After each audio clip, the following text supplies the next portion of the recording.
కామారెడ్డి జిల్లా బాన్స్వాడ మున్సిపాలిటీ పరిధిలో ఇందిరాగాంధీ 106వ జయంతి వేడుకల్ని కాంగ్రెస్ పార్టీ శ్రేణులు ఘనంగా నిర్వహించాయి. రాష్ట్ర ఆగ్రోస్ ఇండస్ట్రీస్ చైర్మన్ కాసుల బాలరాజు, మున్సిపల్ చైర్మన్ గంగాధర్ల ఆధ్వర్యంలో ఇందిరాగాంధీ విగ్రహానికి పూలమాలలు వేసి ఘన నివాళులు అర్పించారు. గరీబీ హఠావో నినాదంతో ఇందిరాగాంధీ భారతదేశంలో సమూలమైనటువంటి మార్పులు తీసుకువచ్చారని, నిరుపేదల జీవితాల్లో వెలుగులు నింపడానికి పునాదులు వేశారని తెలిపారు. ఆగ్రో ఇండస్ట్రీస్ చైర్మన్ కాసుల బాలరాజు తెలిపారు. బ్యాంకులను జాతీయం చేయడమే కాకుండా నిరుపేదలకు ఇళ్ల స్థలాలు ఇచ్చిన ఇందిరమ్మ ఇళ్లను అందించిన ఘనత ఇందిరాగాంధీకే దక్కుతుందన్నారు.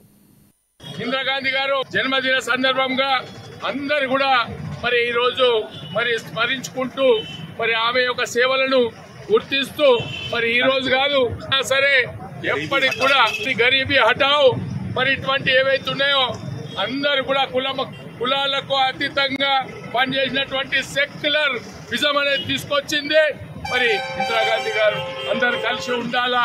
ఈ దేశంలో మతాలు చాలా ఉన్నాయి, కానీ భేదాలు మాత్రం లేకుండా అందరు కూడా ఐక్యతతో ముందుకు పోవాలా.